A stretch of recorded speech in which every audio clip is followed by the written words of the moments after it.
Amen. I just love testimony about heaven. You know, Tuhan itu Tuhan yang menghormati apa yang Anda lakukan di muka bumi. Suatu saat ada satu anak umur 12 tahun dibawa Tuhan ke surga. Dan apa yang dia lakukan? Guru sekolah minggunya nggak bisa dengar suara Tuhan, tanda kutip, mengalami encounter dengan Tuhan secara real seperti anak ini. Dan Tuhan berkata begini, pada waktu anak ini dibawa Tuhan ke surga, dia dibawa Tuhan ke surga setiap jam 8 malam. Jadi setelah Tuhan itu tertib setelah mamanya tugas dia selesai, udah ngerjain PR dan segala macam. Jam 8 malam Tuhan selalu bawa dia ke surga dan dan dia ada yang unik pada waktu dia berkata gini, Tuhan titip pesan kepada anak ini, katakan kepada guru sekolah minggumu, saya berterima kasih buat pelayanan dia. Tahukah saudara setiap apa yang Anda lakukan di hadapan Tuhan dan untuk Tuhan walaupun tidak ada yang melihat. Raja segala raja, say thank you dengan Anda pagi hari ini. What a life, amen. Nah pagi hari ini saya pengen Anda belajar bahwa ganti mimpi saudara di BGH tahun ini. Let's change our dream. Nah kita buka firman Tuhan di Mazmur 132 ayat 3.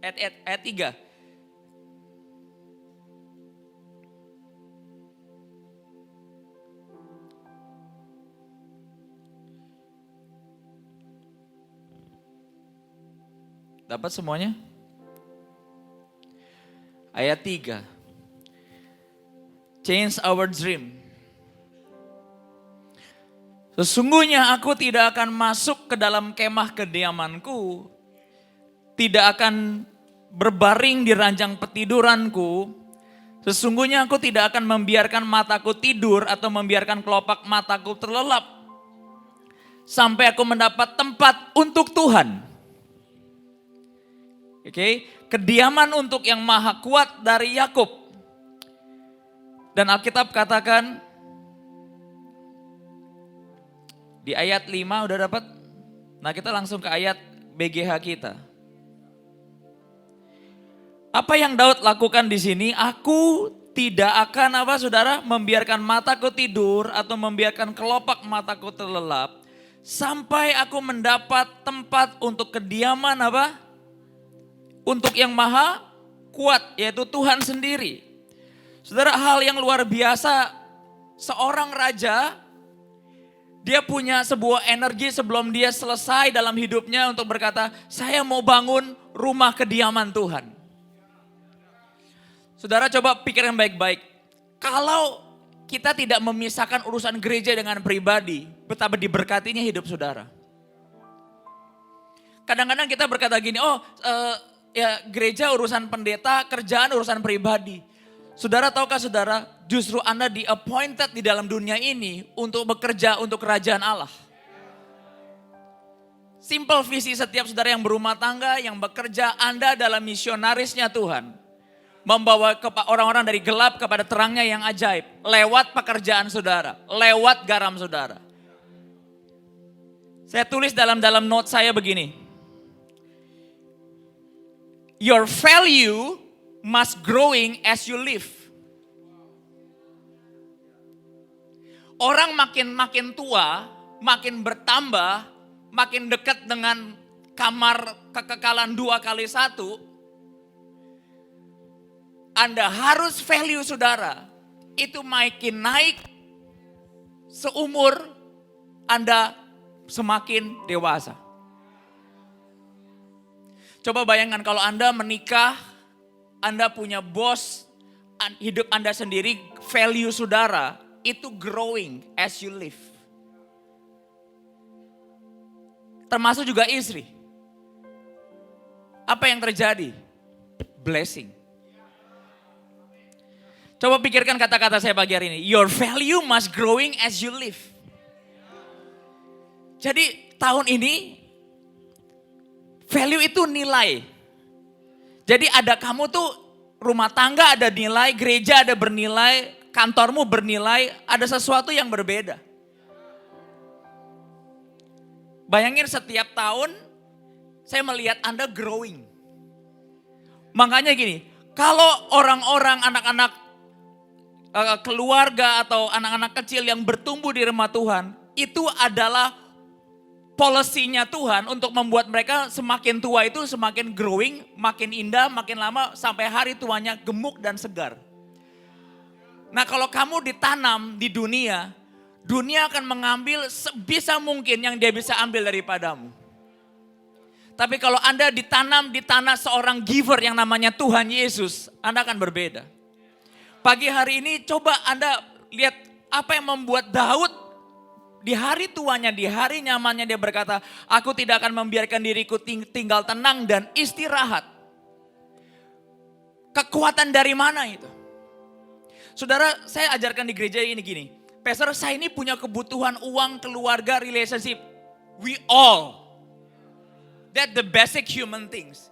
Tapi yang paling berat adalah sebagai seorang gembala, menarik hati saudara, mengutamakan dia, sampai pada waktu Anda segalanya hidup Anda adalah Tuhan sendiri. Semua area yang Anda basic needed itu, He will take care. Bahkan dia bisa mengubah hal-hal yang Anda gak bisa ubah. Saat kapan Pastor? Pada waktu kamu sedang mengejar dia. Mengenal dia dengan luar biasa. Amin saudara. So apa yang dilakukan? Nah ayat ini terjadi pada waktu saya bertanya kepada Tuhan. Tuhan di BGH kita 5 tahun ke depan building God House kita. Which is itu hari-hari yang excited sebenarnya. Betul gak? Tuhan ngomong begini. Buat orang-orang yang kesaksian. Kita tidak akan memulai sesuatu dari titik nol lagi. Pegang itu baik-baik. Are you with me? Nah pada waktu saya masih ingat waktu di Bali, saya bilang Tuhan, ini ayat BGH saya belum dapat yang Tuhan maunya seperti apa. Pas saya sebelum tidur, tiba-tiba Tuhan kasih ayat ini. Dan ini buat saya adalah jaminan Tuhan buat 5-6 tahun ke depan. Nah dikatakan begini.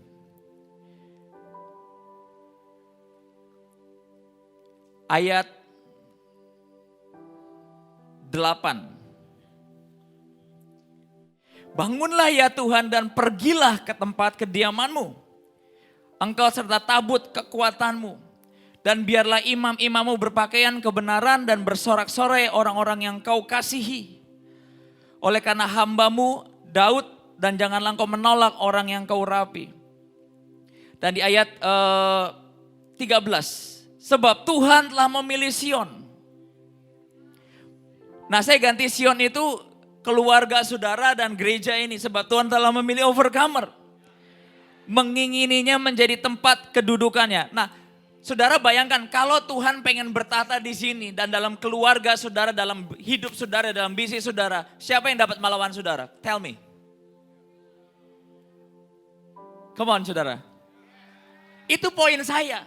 Kenapa orang berkata, Pastor, saya ini butuhnya earthly things. Earthly things itu akan dapat pada waktu kamu takut sama Tuhan, keluar namanya hikmat. Hikmat itu bisa membangun di mana orang lain tidak melihat. Tapi the beginning of wisdom is fear of God.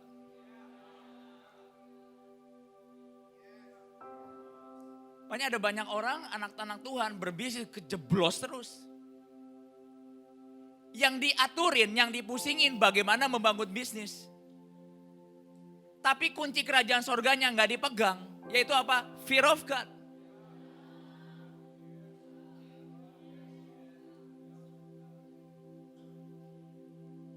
Nah untuk menyetir mimpi saudara dari mimpi yang cuma sekedar kenyataan menjadi mimpi bagaimana saya mengenal Tuhan dengan luar biasa. Pada waktu kamu ingin mengenal Tuhan, yang ngikutin kamu itu hikmat. Hikmat siapa? Hikmat yang membuat dunia ini.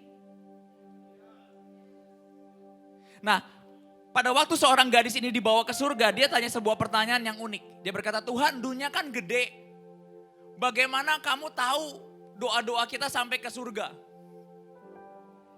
Dan Tuhan membawa anak ini, seorang gadis umur 12 tahun dari UK. Siapa namanya saya gak kasih tahu. Tiba-tiba Tuhan lihat, dia dibawa Tuhan ke sebuah ruangan kaca. Dan di bawah ruangan itu ada dunia. Tiba-tiba dia kaget, ternyata dunia di hadapan Tuhan itu kecil. Dia bisa lihat itu kan ada kakak saya. Itu mama saya lagi masak. Itu yang disebut kata Alkitab, tidak ada yang tersembunyi di matamu. Kalau pikiran kita gimana kita lagi doa, Tuhan dengar gak ya? Karena ini kita kecil. Nah yang ngikutin kamu itu hikmat yang begitu saudara. Jadi kamu ngerti, oh ini suami gue begini, oh bisnis gue begini, oh ini Tuhan. Pentingnya peka dalam kehidupan sehari-hari belajar dengar Tuhan. Dimulai dari apa? When you honor God, with your fear of God. Takut akan Tuhanmu jangan ditinggal di gereja. Di gereja gak kepake. Bawa ke kantor.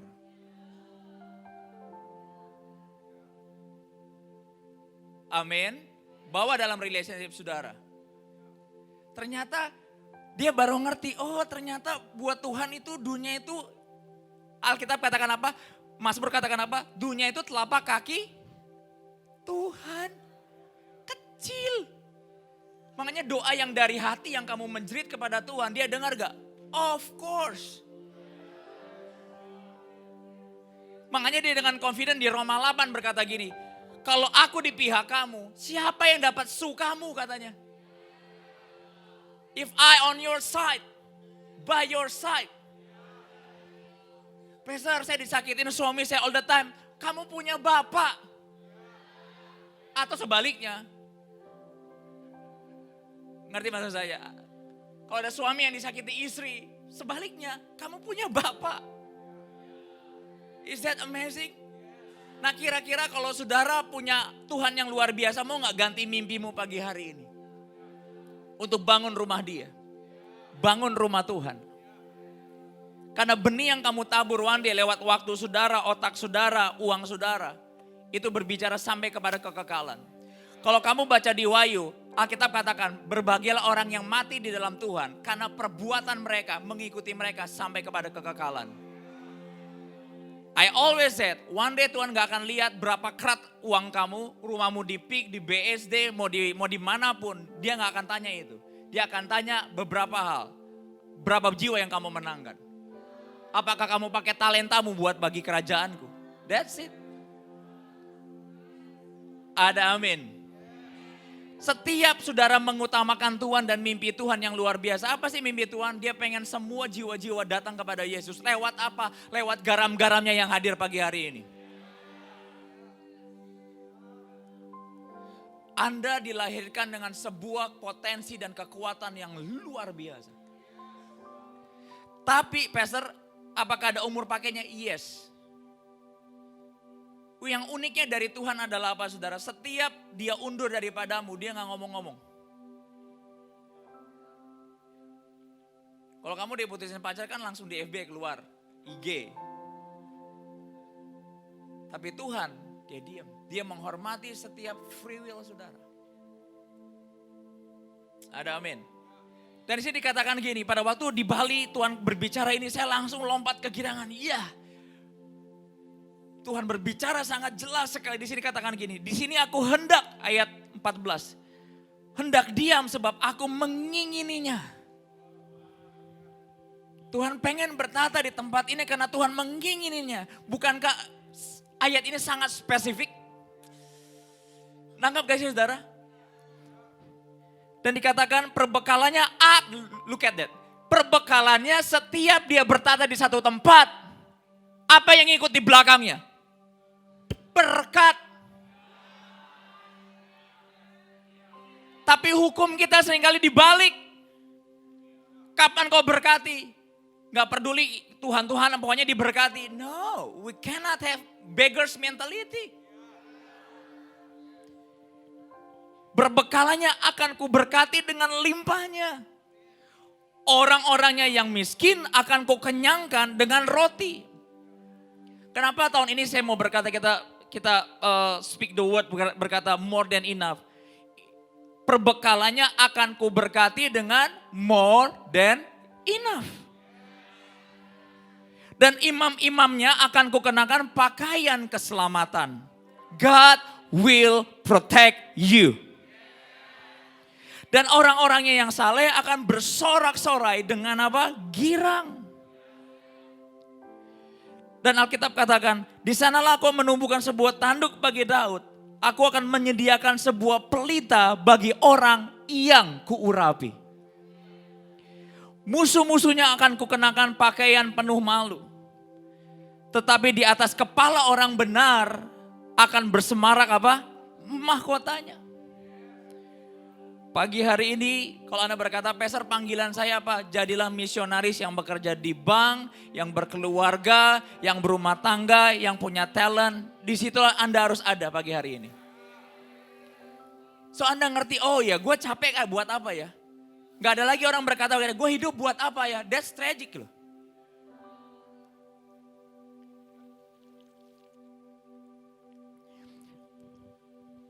Saya pada waktu duduk, saya berkata, Tuhan apa yang kau mau buat kami di building Gahason ini? Tuhan berkata, change your dream. Ubah mimpimu. Ini mimpinya Daud berkata pada waktu dia mau mati. Dia berkata, Tuhan aku tidak akan membiarkan tanganku beristirahat. Sampai aku lihat Tuhan bertata di Israel. Saya berkata ini kekuatan dari mana? Ini cinta yang luar biasa akan rumah Tuhan. Saudara pada waktu, kenapa di Overcomer kita punya culture, we honor God, we loving God, honor God with your time, strong in worship dan segala macam. Gadis 12 tahun yang dibawa Tuhan ke surga, dia berkata gini, jangan biarkan anak-anakmu menghalangimu datang ke gereja. Bangunkan mereka, bawa mereka masuk ke rumah Tuhan. Let them honor my word.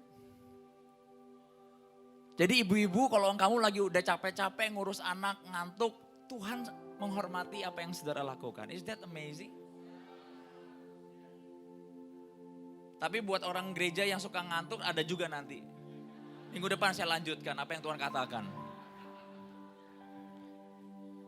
Aneh gak? Setiap saudara nonton gak pernah ngantuk.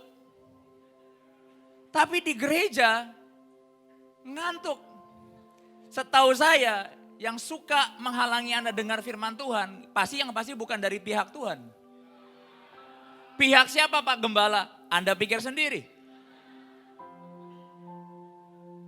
Nah mau ke mall gak ada halangan. Tapi kalau mau gereja ada jalan. Kayak hari ini saudara, saya mau nyiapin jam 6 pagi, air bisa mati. Pas mau berangkat, baru ketemu problemnya apa, ada aja. So dalam hidup ini, we need to overcome everything. Come on, change your dream. Nah, saudara, kita buka sebentar di Lukas 12. Saya nggak akan banyak khotbah, semoga. Lukas 12, Anda kalau cari gereja yang khotbahnya lama. Jadi potensi masuk surganya agak banyak lah. Lukas 12 ayat 21. Anda jangan berpikir gini, saya nggak akan mungkin kayak begini. Belum.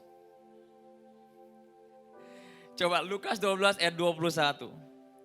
Suatu saat ada orang kaya datang ke Tuhan, tanda kutip, dikatakan gini.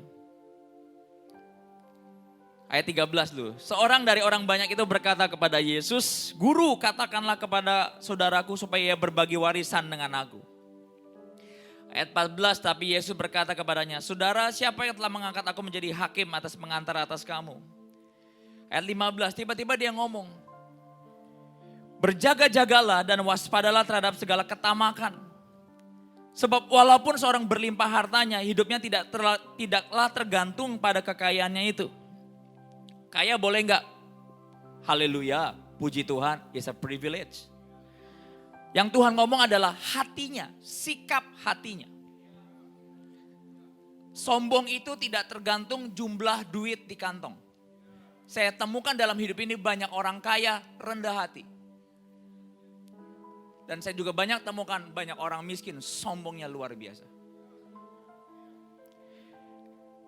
Kemudian yang mengatakan kepada sebuah perumpamaan katanya, ada seorang kaya tanahnya berlimpah-limpah hasilnya. Ia bertanya dalam hatinya, lihat baik-baik, bukan yang di luarnya yang Tuhan lihat. Dia bertanya dalam hatinya, apakah yang harus aku perbuat? Jadi dia ini lagi ngomong ke Tuhan atau lagi ngomong aja di hati, kepikiran, lagi proses di dalamnya. Dikatakan apa? Apakah yang harus aku perbuat? Dia gak ngerti dengan kekayaannya dia mau buat apa. Dia gak ngerti dengan potensi talentanya dia mau buat apa. Dan dikatakan, sebab aku tidak mempunyai tempat di mana aku dapat menyimpan hasil tanahku. Banyak orang kaya kena tipu terus. Lalu katanya, inilah yang akan aku perbuat. Aku akan merombak lumbung-lumbungku dan aku akan mendirikan yang lebih besar. Dan aku akan menyimpan di dalamnya segala gandum dan barang-barangku.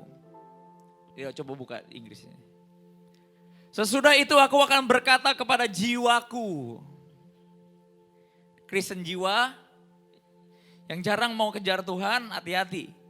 Ada padamu banyak barang, BMIK-nya, saudara. Sini, let me. Jiwaku ada padamu banyak barang tertimbun untuk bertahun-tahun lamanya. Nabungnya udah lama gak? Lama.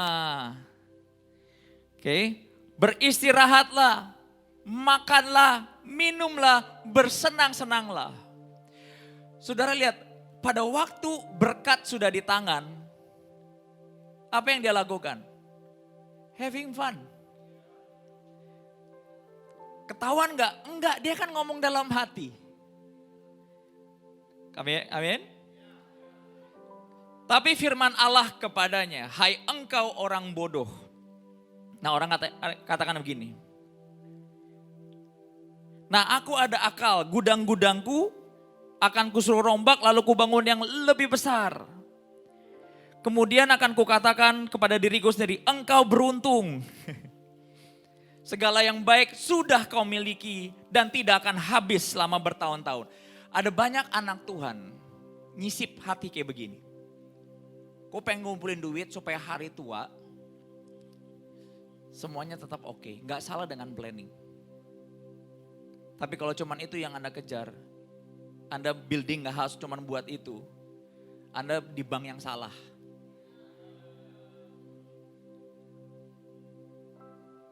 Masalahnya mau gak ada orang nabur di banknya Tuhan. Uangnya dipakai buat jiwa-jiwa dan generasi selanjutnya. Apa yang dilakukan orang kaya ini? Aku mau uangku berbentuk aset makin besar, makin hebat, makin besar, makin make more money.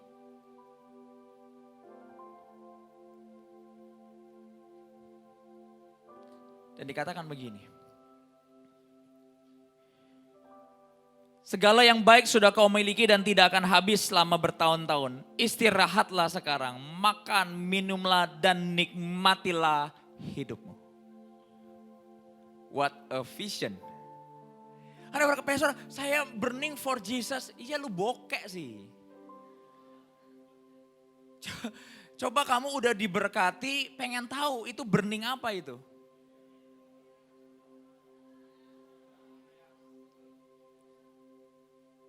Amin.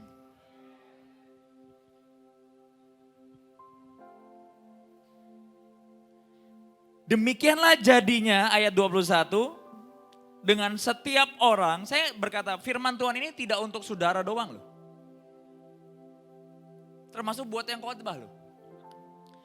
Demikianlah jadinya dengan setiap orang yang berusaha menjadi kaya untuk dirinya sendiri. Tetapi tidak berusaha, perhatikan baik-baik. Tidak berusaha menjadi kaya di mata Allah. Mau gak Anda ganti mimpi saudara pagi hari ini? Nah, ada sebuah hal yang unik di sini. Suatu saat pada waktu Warren Buffett,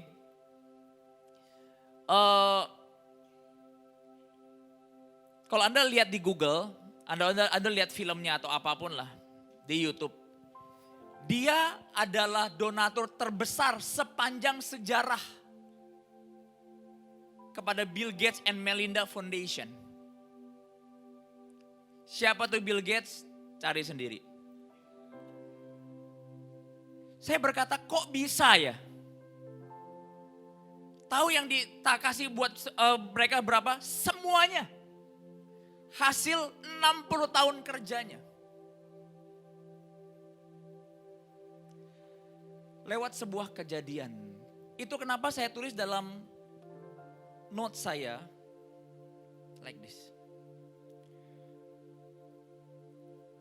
Your value must growing selama kamu hidup.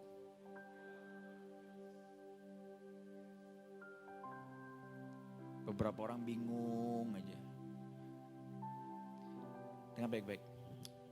Dia tahu pada waktu uang di gudangnya dia, itu belum jadi value. Halo yang di belakang, yang pintar keuangan, semuanya orang-orang kaya sama orang-orang miskin di gerejanya, listen carefully. Value is very important di hadapan Tuhan.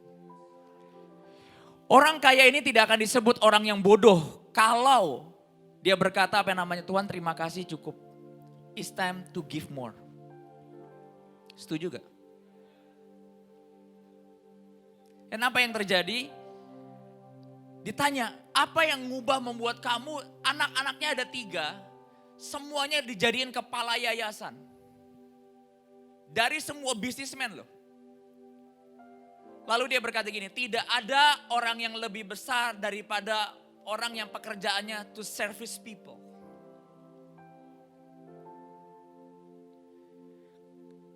Kenapa saya mau berkata begini? Karena one day over kamu Anda akan jadi orang-orang kaya. That's the problem. Karena Anda berkata begini, Pastor kenapa sih kalau khotbah buat orang kaya? Saya kan belum kaya. Karena saya tahu kamu akan kaya, saya khotbah begini. Ngerti? Karena saya tahu masa depan saudara gitu aja. Nah, apa yang terjadi? Ternyata istrinya, pada waktu istrinya kena cancer mulut. And she die. Di situ dia tahu bahwa uang tanpa memberi kehilangan value-nya. Dan dia donate semuanya. Dia membuat anak-anaknya, tanda kutip, mengembalakan semuanya. Untuk dipakai buat jiwa-jiwa. Itu orang dunia. Lalu dia berkata gini, apa yang membuat saya berharga bukan karena saya banyak uang. Apa yang dia lakukan? Dia jadi guru. Jadi anak-anak muda, dia keliling ke kampus-kampus. Tahukah saudara, orang baru puas kalau dia punya value. Buat mereka itu kepuasan batin. Nah, anak Tuhan Yesus harusnya berusaha menjadi kaya di hadapan Allah tuh ya seperti itu. Setuju gak sih? Sehingga pas kamu lagi belanja mewah, kamu puas. Kenapa? Kamu sudah melakukan tugasmu lebih. Kamu lagi liburan gak merasa bersalah. You did your job so well. Pada waktu kamu lagi ribut sama keluargamu, kamu tahu ini gak worth it diperributkan.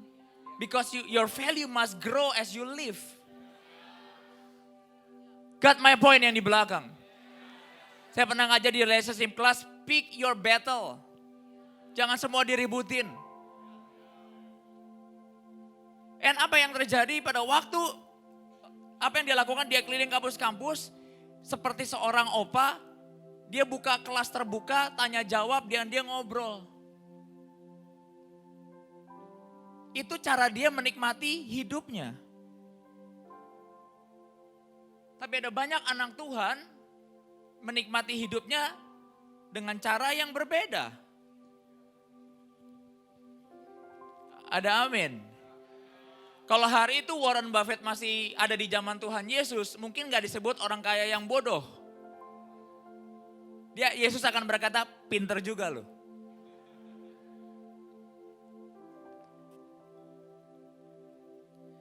Dandi kan lagi megang praise and worship. Saya bilang, Dan kamu belajar pegang praise and worship. Saya pernah nanya sama dia, dan kamu pernah khawatir soal uang nggak? Nggak pernah. Oh ini full time sejati, nggak pernah khawatir soal uang. Pas mau beli mic baru pusing kemarin seharian. Mau pakai kredit card siapa?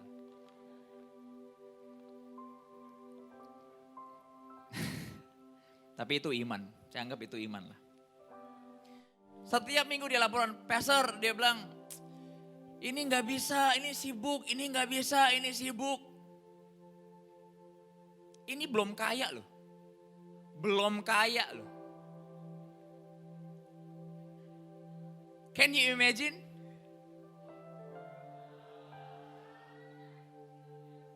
Banyak orang tuh melimitasi hidupnya. Bagaimana saya mencuri berkat tanda kutip, saya datang di hari Sabtu, Tuhan datang selalu di belakangnya kelimpahan. Kalau kamu tahu kamu akan diberkati dalam kekayaan materi, kamu harus dekat sama Tuhan.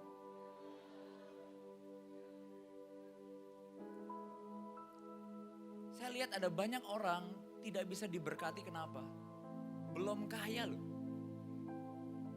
Value-nya gak growing. Tahu ada value growing atau gak growing? Ada lu gak ada lu sama aja.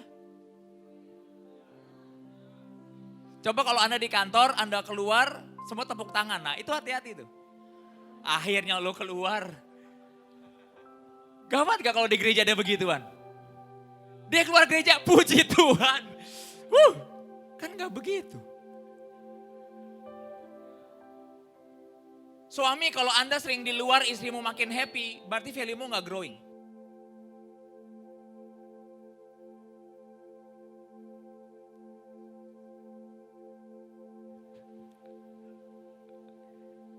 Halo. Kita ke ini yuk, happy, hobi gue lagi gak ada, yuk kita komsel. Oh gak growing. Tahu gak kalau value-mu growing di dalam Tuhan, hidupmu tuh signifikan. Kamu ada di mana orang pengen dekat sama kamu. Dan value itu gak harus banyak duit loh.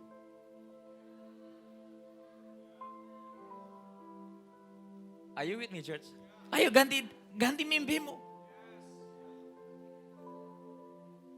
Saya sering kali ngomong sama orang-orang yang diberkati atau orang yang punya talent, kamu ajarin dong generasi selanjutnya.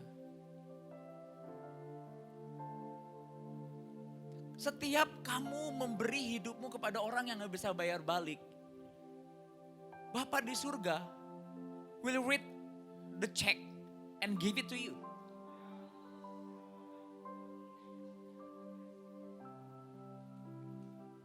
Warren Buffett memberikan seluruh, almost all uangnya buat, dan anehnya dia gak nangis-nangis. Oh Tuhan, inilah hidupku.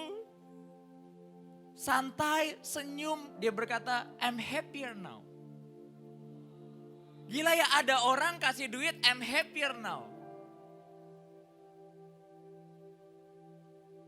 Kadang-kadang Tuhan gak minta uang kamu hari ini. Tuhan minta waktu kamu deh. Beberapa orang ada datang ke saya, Pastor saya mau berhenti kerja karena supaya saya bisa bagi waktu antara keluarga dan juga pelayanan. Saya berkata itu value. Setuju gak saudara?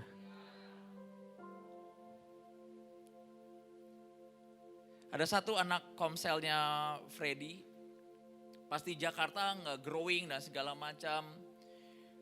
Biasalah familiarity membuat kita berpikir, gereja capek gitu. Pada waktu dia pergi ke luar negeri, dia jadi penjangkau jiwa loh. Hebat gak? Bahkan dia kontak teman-temannya yang pulang dari luar negeri ke sini untuk datang cover kamar. Itu apa? Itu value. Is that amazing?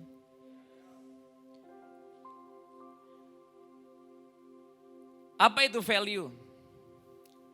Yakub nempel dengan Laban, Laban makin kaya.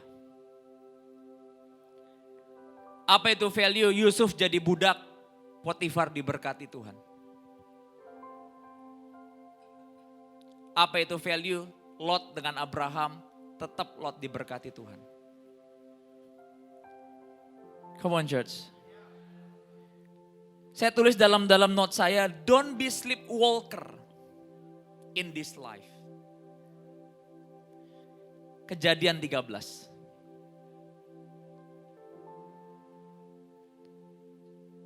Tahu nggak kenapa saya berkhotbah dengan passionate? Karena saya tahu saya punya tugas mulia.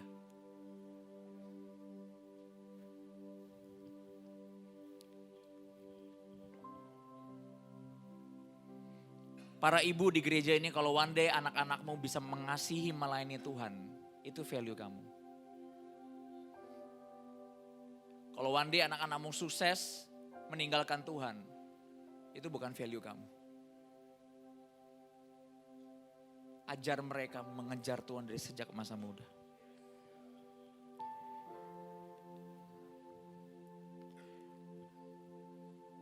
Kejadian 13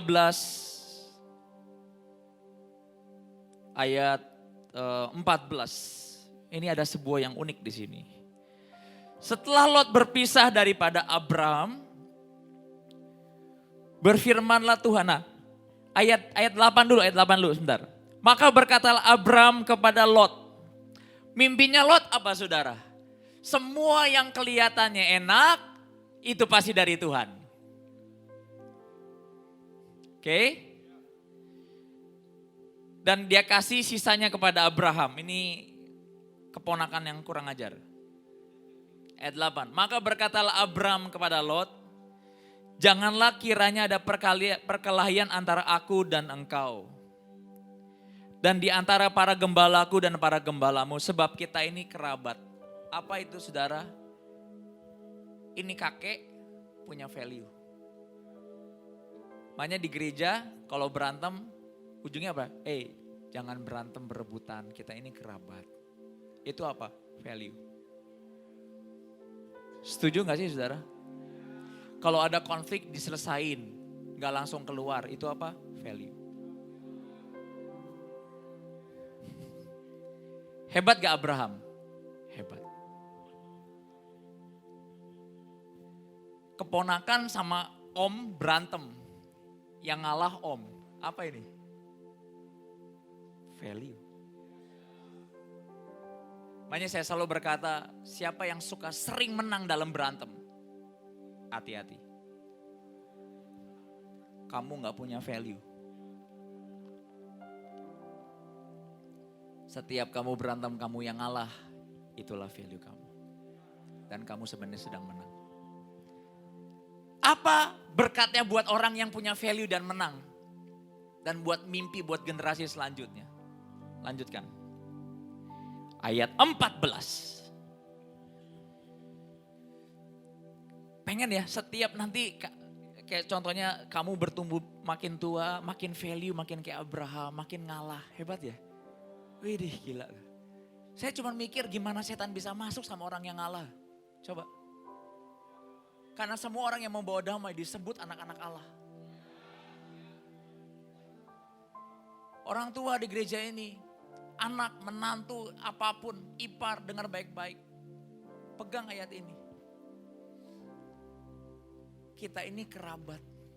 Ini value luar biasa. Kalau kita kan kalau berantem apa? Nggak tahu kita mulainya udah lama berantem, hari itu cuma negara itu buang, wah udah saya selesai gitu. Nggak punya value. Amin. Nah orang yang nggak punya value, siapa yang miserable? Siapa yang pain? Dirinya sendiri. Ada amin? Orang punya value tidak bisa berubah warnanya walaupun dalam konflik. Orang yang punya karakter dengan Tuhan gak bisa berubah warnanya walaupun dalam konflik. Ngerti ya saudara? Oke, setelah Lot berpisah daripada Abraham, berfirmanlah Tuhan kepada Abraham, pandanglah sekelilingmu dan lihatlah dari tempat engkau berdiri ke timur dan barat, utara dan selatan. Saudara, Anda bayangkan dalam ayat ini betapa semangatnya Abraham. Baru broken relationship loh. Ngapain lagi? Move on dia. Ingat baik-baik, ini kakek bukan umur 16 tahun. Namanya juga grandpa, 75 tahun. Apa yang Tuhan lakukan? Abraham, go. Jalani negeri. Take your blessing. Akhirnya orang yang punya karakter, orang yang punya value, orang yang punya mimpinya bersama Tuhan. Siapa yang luar biasa ujungnya? Mereka. Saya tahu ada beberapa bisnismen di sini hari ini yang kena badai tahun ini begitu rupa. Siapa yang nyelamatin engkau? Your character. Sikap hatimu. Ada amin? Saya mau berkata gini saudara, ini orang semangat sekali. Kalau kita kan baru misalnya kita kena ngalamin badai, udah sorry ya Pak Pendeta atau bro atau sis, saya cuti dulu berapa tahun, 6 tahun dah. Ini pada waktu Lot meninggalkan Abraham, langsung dia berkata, kelilingi negeri, jalani akan jadi milik kamu. Lihat gak swiftnya, perpindahannya. Momentumnya.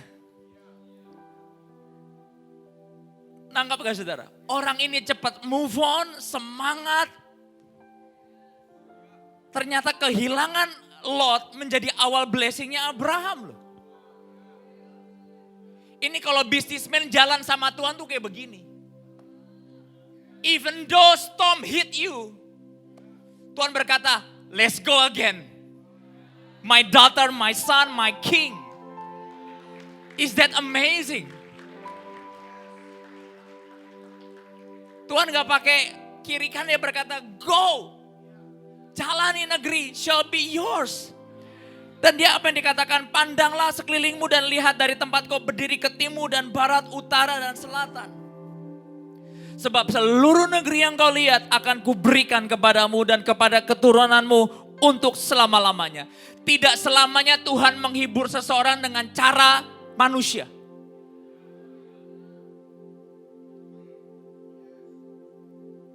Kadang-kadang Tuhan menyembuhkan relationship saudara yang broken bukan dengan cara dia datang, oke, nanti empok ame-ame atau segala macam. Dia gantiin, dia swift matamu dengan berkata, tugasmu belum selesai, blessingmu belum selesai. Aku belum selesai sama engkau.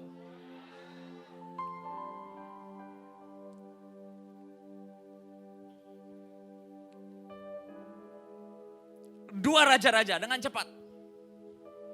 Haleluya. Saya nggak tahu saya sedang berbicara kepada siapa pagi hari ini, but biarkan hati saudara terbuka untuk Tuhan memberkati saudara pagi hari ini. Semangatnya Abraham luar biasa. Coba, come with me, saudara, bayangan baik-baik. Setelah peristiwa itu, Tuhan langsung, istilah kasarnya, ayo khotbah lagi. Betul gak saudara? Got my point yang di belakang? Baru dipecat nih, baru kehilangan jatah berkat nih. Tuhan berkata, ayo lihat lagi, perkatakan lagi, cari lagi. Aku nyertai engkau. Itu orang kalau gak punya semangat, pasti berkata, wait God, give me a few weeks. Amin. Abraham cuma punya jatah berkat gak lama loh. Karena dia dipanggil di umur 75 tahun. That's amazing. Wow. 2 Raja-Raja 4.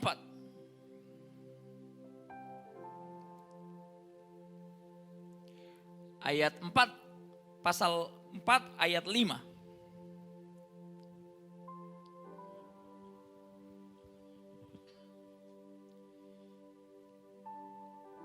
Pergilah perempuan itu, daripadanya ditutupnyalah pintu sesudah ia dan anak-anaknya masuk. Dan anak-anaknya mendekatkan bejana-bejana kepadanya sedang ia terus menuang. Ketika bejana itu sudah penuh, berkatalah perempuan itu kepadanya, dekatkanlah kepadaku sebuah bejana lagi. Tetapi jawabnya kepada ibunya, tidak ada lagi bejana. Lalu berhentilah minyak itu. Siapa yang nentuin mukjizat? Tuhan atau kamu? Anda.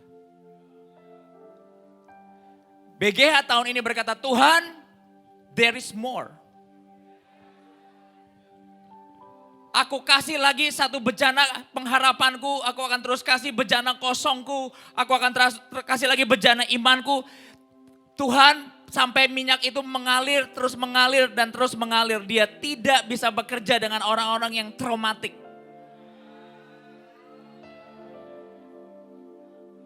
Lord, give it more. Ini masih ada yang kosong Tuhan. Ayo pagi hari ini, all the business people here. Kasih Tuhan another vessel. Come on. Don't let the oil stop.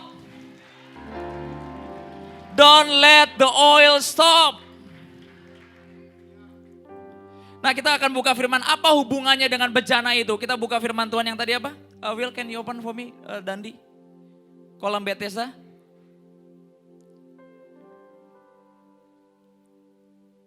Oh, saya tulis di sini, sorry. Ada 2. Di Yohanes 5. Anda akan diberkati. Amin. Tadi pagi saya lihat, mana si Jeremy? Sumber khotbah, saudara. Dan dia tidak datang.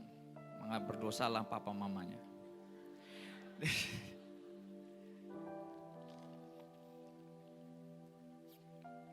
Saya akan bukakan kenapa another vessel is important. Right? Yohanes 5 ayat 5. Berbahagialah Anda punya gembala yang masih muda, so bisa membuat Anda bangun sedikit. Karena one day saya akan bisa membuat tidur Anda lebih pulas lagi.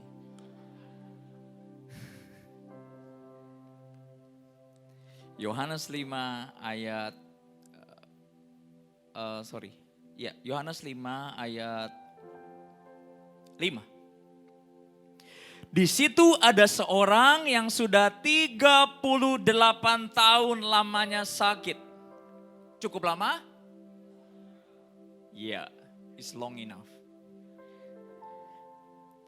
Ketika Yesus melihat orang itu berbaring di situ, Tuhan itu pas datang ke Serambi, dia langsung straight to the point, lihat orang ini. Perhatikan baik-baik. Ketika Yesus melihat orang itu berbaring di situ, karena ia tahu. That's the point. Yesus lagi jalan, ambil semua Alkitab Kuria. Ayo, biar kurus dikit. Bring. Yesus lagi datang, let's say ya. Ini dramanya nih, Yesus lagi datang. Dia langsung ke sini. Dia gak nyari-nyari. Dia gak ngomongin, Yesus datang ke Serambi itu dan nyari-nyari. Siapa yang butuh ya? Enggak. Dia bukan Yesus kayak gitu. Straight to the point, dia langsung. Dia tahu ini orang paling lama nunggunya 38 tahun. Kalau kita bilang senior. Dalam penyakit, dalam bangkrut, dalam nunggu dan paling banyak utang mungkin. Gak mau buat ya, maksud contoh. Contoh misalnya. Ini baru Tuhan bukakan tadi. Ayat berapa tadi? Ayat 6. Ketika Yesus melihat orang itu berbaring di situ karena ia tahu. Senang gak punya Tuhan Yesus tahu, Tuhan lu tahu rasanya nunggu lama kan Tuhan. Jadi kalau kamu nyembah, Tuhan tahu hatimu? Oh, he did. Yap. Kalau disebutin angkanya dia tahu, surga mencatat juga. Surga gak pernah miss the moment, 38 tahun he's waiting. Apa? Bahwa ia telah lama dalam keadaan itu. Berkatalah ia kepadanya, maukah engkau sembuh? Saya gak bahas di situ. Ayat 7. Jawab orang itu, orang sakit itu kepadanya, Tuhan, tidak ada yang menurunkan aku ke dalam kolam itu apabila airnya bergoncang.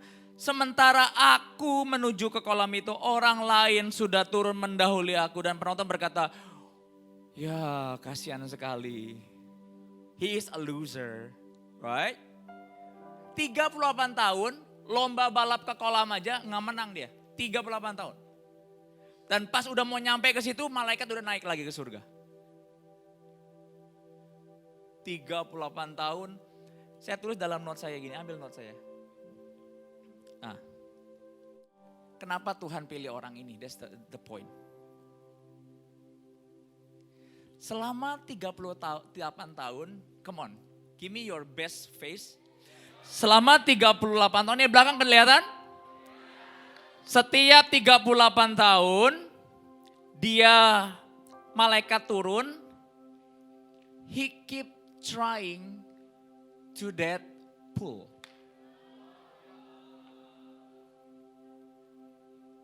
Ngerti gak nih yang belakang? Hey, are you there? Yang di depan.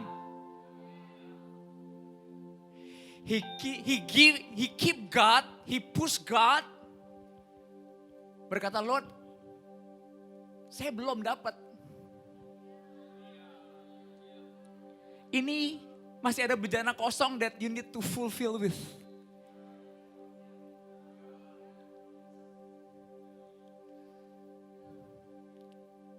Ayo berpikir. Yuk, ini mulai matematika nih. Oke. Saya tulis di sini, orang ini kenapa attract Tuhan? He is the man champion of hope.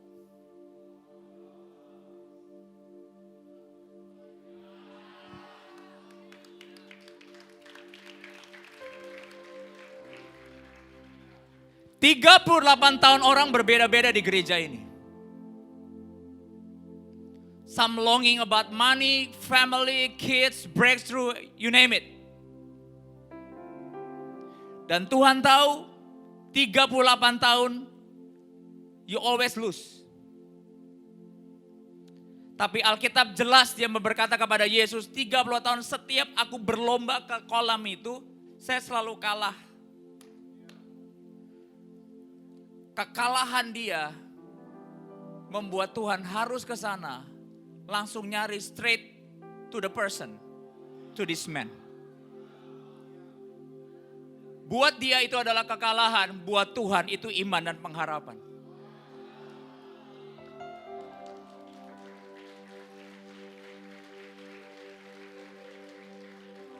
Saya sedang menjelaskan, anak kecil itu tahu nggak tahu, saya percaya mereka ngerti Wandela. Mereka lebih excited dari beberapa orang yang butuh sebenarnya. Kalau kamu lagi butuh sesuatu, come on, it's more attractive gitu sama Tuhan. Ya. Saya suka kata-kata dia. Ayat mana saya tadi? Oke. Orang yang telah menyembuh, saudara, ayat 9, ayat 8 ya. Ayat 7. Tuhan tidak ada yang menurunkan aku ke dalam kolam itu. Dia berharapnya apa berarti? Setiap ada terjadi momen blessing. Tuhan dia berharap ada orang yang bantu dia ke sana. Betul? Dan dikatakan gini, sementara aku menuju ke kolam itu, 38 tahun bisnis gagal, kerja gagal, keluarga gagal. Tapi dia tetap berjalan.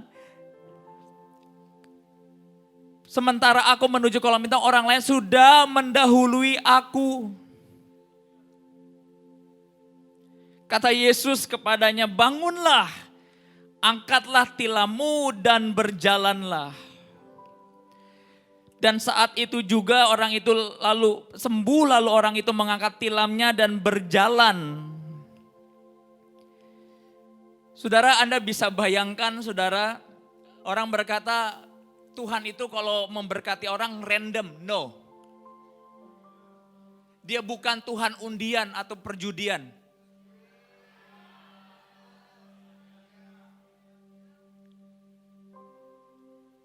Masalah apapun, pada waktu kamu tetap datang ke rumah Tuhan, kamu sedang berjalan menuju kolam itu.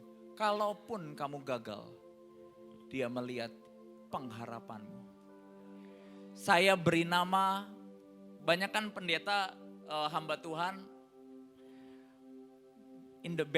di dalam set yang kurang bagus soal ayat ini. Tapi buat saya, He is the champion of hope. 38 tahun tetap mau jalan ke tempat kesembuhannya. Maka ditulislah, kalau loser gak akan taruh di Alkitab loh. Because he is a champion. He is an overcomer. Ditulis dalam Alkitab.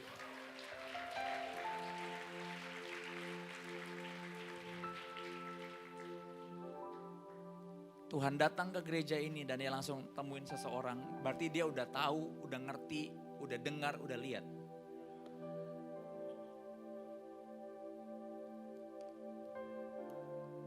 Haleluya.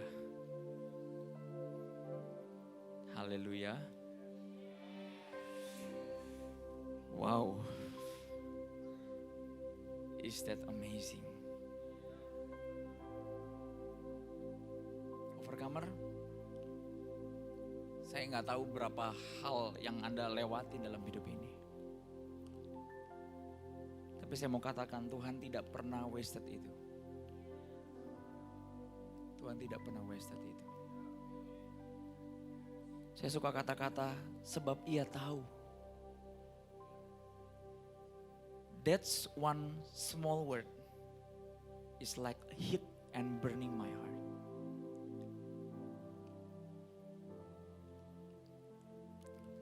Saya berasumsi begini, ini bukan dari Alkitab. Bisa jadi teman-temannya yang lain juga bisa dapat blessing yang sama loh. Mungkin teman-teman yang lain di tahun ke-20 udah berhenti jalan ke kolam itu. Tapi si senior ini, senior gagal dan lumpuh ini 38 tahun he keep trying. Banyak hamba Tuhan membukakan begini. Oh, apa hubungannya pada waktu kamu ditanya Yesus, langsung jawab mau sembuh. It's not that simple. Dia sedang menjelaskan kepada Yesus, Lord, I keep trying but I'm fail.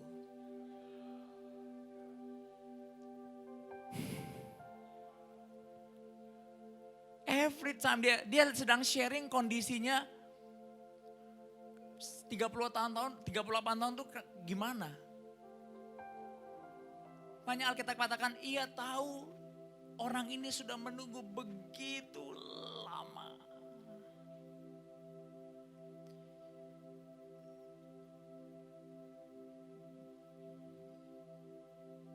Building God's house is about momen antara Anda berjalan bersama Tuhan.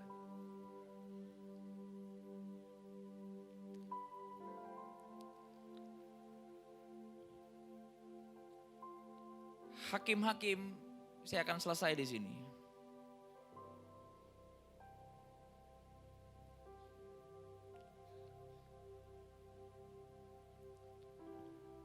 Tuhan akan bekerja di dua jenis di gereja ini. Proverb 22, Amsal 22, 29 dengan cepat. Saya ini cuma takut sama satu jenis orang. Sudah pinter, kaya, ngejar Tuhan. Takut gue. Apa artinya Pastor? Pulang coba pikir aja sendiri. Born rich, live rich, kejar Tuhan. Waduh, ngeri. Kasihan yang lain. Oke. Amsal 22 ayat 29. Karena setiap banyak orang anak Tuhan udah miskin, muka ditekuk, gak ucap syukur, komplain all the time. Saya bingung mau doain apa. Bener. Senyum aja lu udah mahal. Lu gimana ada duit? Setuju gak?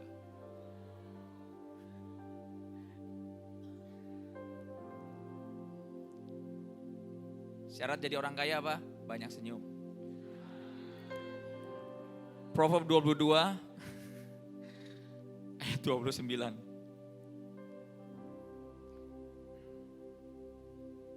Anda akan menggenapi mimpi Tuhan dengan dua cara.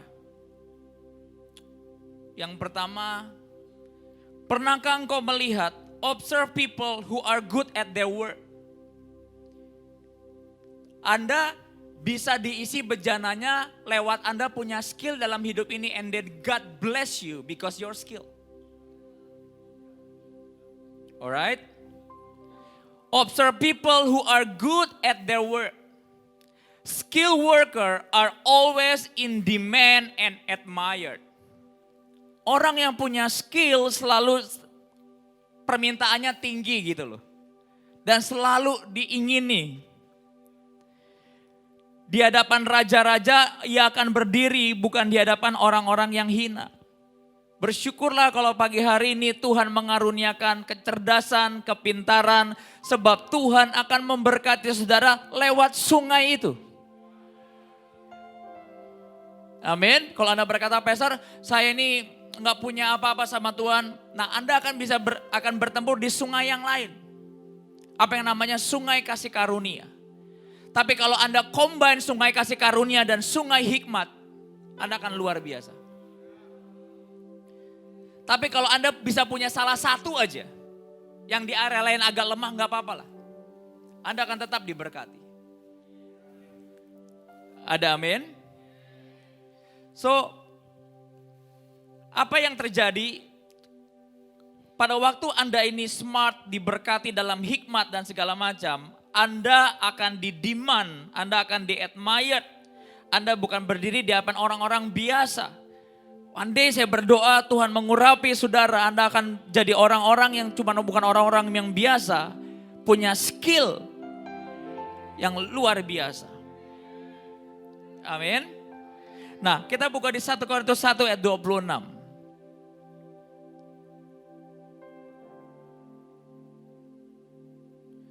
Jadi salah nggak orang Kristen itu pinter? Nggak salah sekali.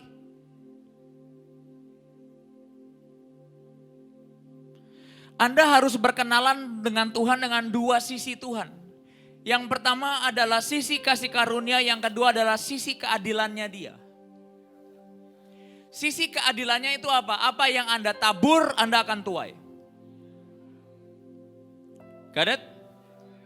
Tapi kan Pastor, Tuhan kan bekerja dalam segala sesuatu. Iya, itu ayat bisa dibuat kamu bisa klaim kalau semua udah terjadi, udah terlanjur salah gitu. Sebenarnya kamu bisa buat itu lebih dari itu. Oke. Di 1 Korintus 1 ayat 26.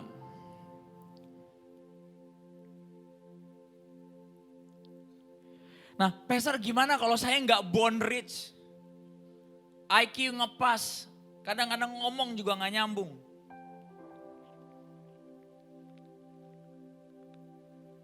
Bagaimana saya bisa diberkati? Bisa. Dikatakan begini, tetapi apa yang bodoh bagi dunia dipilih Allah untuk memalukan orang-orang yang berhikmat. Dan apa yang lemah bagi dunia dipilih Allah untuk memalukan apa yang kuat.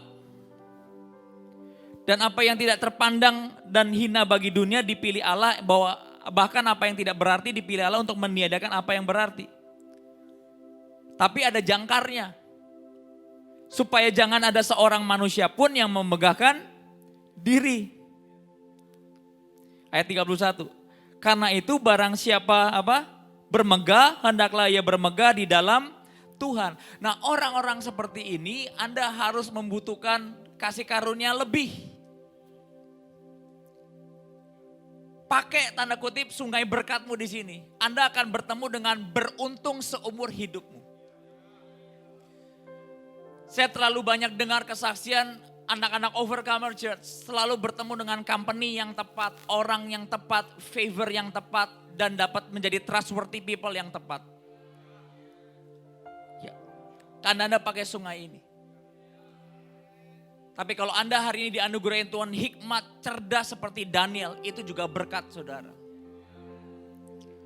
Amin.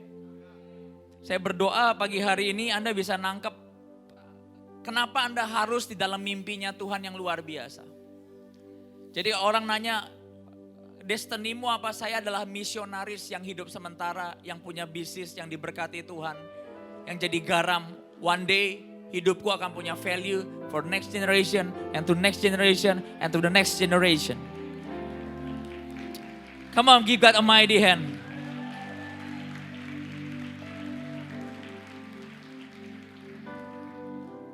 Nah, orang-orang yang gak punya kecerdasan, kepandaian atau tanda kutip nasib yang seolah-olah lebih baik, tidak lebih baik dari orang lain. Alkitab ngomong gini di The Message. If you are going to blow a horn, blow the trumpet for God. Buat orang-orang yang tanda kutip hikmatnya biasa-biasa aja tapi dipilih Allah untuk mempermalukan yang dunia yang lebih berhikmat. Kalau one day kamu di atas kata Tuhan, shout it out. Tiupkan trompetmu, trompet untuk Tuhan. Amin. Kenapa saya kasih contoh Warren Buffett? Karena orang seperti itu pun mencari value walaupun punya uang. Tapi kalau mimpi yang dari Tuhan, saya percaya itu akan growing sesuai dengan umur saudara.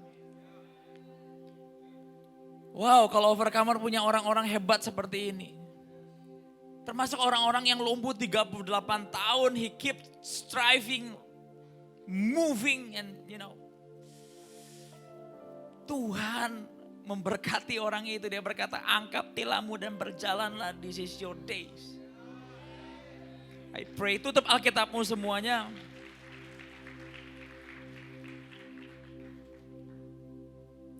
Jangan berkata kepada Tuhan, Tuhan gak ada bejana lagi, I lose my hope, I lose my dream. Berkata Tuhan, gue masih punya mimpi. Saya belum sembuh. Saya belum diberkati. Try to be honest with God. Yang dilakukan pria Bethesda ini, dia jujur sama Tuhan. Help me, so I can bless people. Nanti one day Anda keluar, pergi dari gereja ini, orang akan tahu, Anda pasti overcomer. Orang ini punya value. That money cannot buy. Saya lihat banyak kesaksian orang-orang middle di gereja ini atau middle low di hari ini ngalamin blessing, ngalamin amazing. Tapi ada orang-orang berkata gini, Pastor, saya belum kemana-mana. Anda harus jujur sama diri Anda sendiri. Tuhan punya dua sisi, kasih karunia dan keadilan.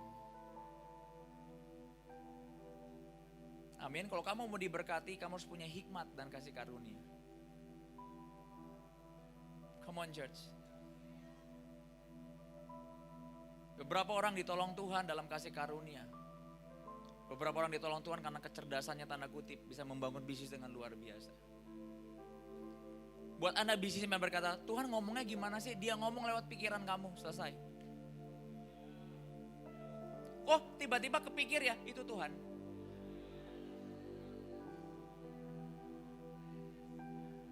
Karena Tuhan tahu itu senjata buat marketplace. Gak bisa marketplace berkata, hati saya begini, gak kepake kamu. I was thinking like this and I believe this God wisdom.